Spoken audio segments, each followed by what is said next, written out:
रायपुर से खबर। बस्तर ओलंपिक के समापन समारोह में केंद्रीय गृह मंत्री अमित शाह शामिल होंगे। सीएम साय ने दिल्ली में छत्तीसगढ़ राज्य दिवस कार्यक्रम में इस बारे में जानकारी दी। बस्तर क्षेत्र में ओलंपिक चल रहा है।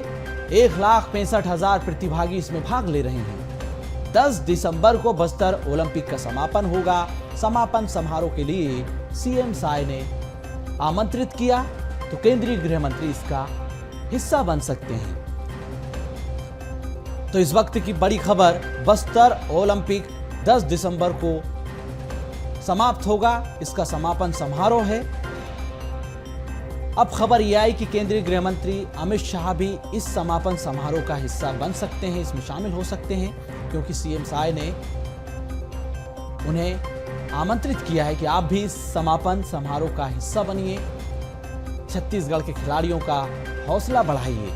तो सीएम साय भी यही चाहते हैं कि ओलंपिक में भी छत्तीसगढ़ के खिलाड़ियों का उत्साह बढ़ाया जाए, इसी के लिए उन्होंने आमंत्रित दिया।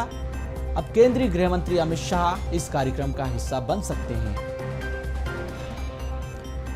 संवाददाता करिश्मा सोनी हमारे साथ बनी हुई हैं। करिश्मा, बस्तर ओलंपिक के समापन समारोह में केंद्रीय गृह मंत्री अमित शाह भी शामिल हो सकते हैं। सीएम साय ने इस बारे में आमंत्रित भी उन्हें किया है।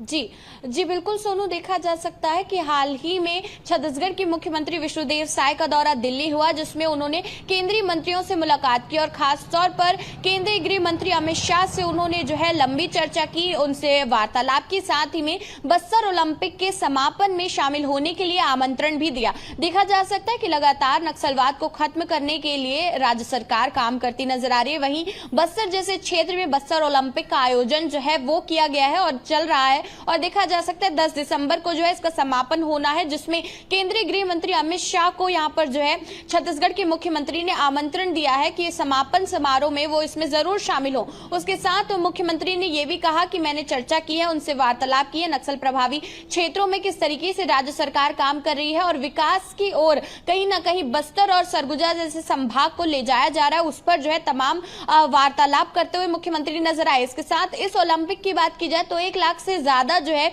यहाँ पर देख सकते हैं कि कॉम्पिटिटर्स जो है कंपटीशन करते हुए नजर आ रहे हैं। खास तौर पर देखा जाएगा कि जो बस्तर आइडल है, जो ये खिताब जीतेगा, जो बस्तर ओलंपिक जीतेगा, उसे ये खिताब जो है वो दिया जाएगा। तो कहीं ना कहीं बस्तर के लिए काफी ज्यादा महत्वपूर्ण ये हो जाता है। इसके पहले हमने देखा कि इस पर सियासत भी खूब हुई, क्योंकि इसके पहले छत्तीसगढ़िया ओलंपिक हुआ करता था। पूर्ववर्ती सरकार यानी भूपेश बघेल की सरकार में छत्तीसगढ़िया ओलंपिक का आयोजन किया जाता था, लेकिन अब देखा जा रहा है कि जब राज्य सरकार बदली है तो राज्य सरकार ने, भारतीय जनता पार्टी ने इसका नाम बदल दिया है और केवल बस्तर संभाग तक जो है इसे सीमित कर दिया है। तो कहीं ना कहीं देखा जा सकता है कि हालांकि बस्तर के बाहर के लोग भी इसमें शामिल हो रहे हैं, लेकिन बस्तर ओलंपिक इसका खास तौर पर नाम रखा गया है, क्योंकि बस्तर नक्सल प्रभावी क्षेत्र है, सेंसिटिव इलाका है, और कहीं ना कहीं आज भी जब छत्तीसगढ़ का नाम लिया जाता है तो लोगों के मन में कहीं ना कहीं नक्सलियों की जो है यहाँ पर गूंज उठती हुई नजर आती है। कहीं ना कहीं उनके मन में एक नक्सल प्रभावी क्षेत्र है ऐसा एहसास होता है, लेकिन इस एहसास को खत्म करने के लिए राज्य सरकार लगातार काम करती नजर आ रही है। और देखा जा सकता है नियत नैला नार योजना जो है वो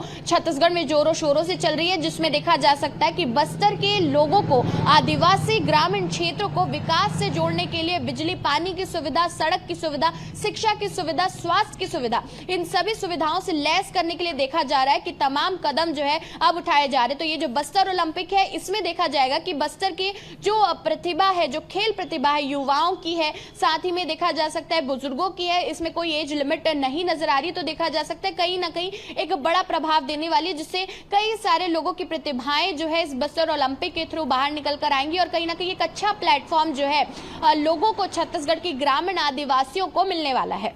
बिल्कुल, बहुत शानदार करिश्मा, बहुत धन्यवाद आपका तमाम जानकारी के लिए।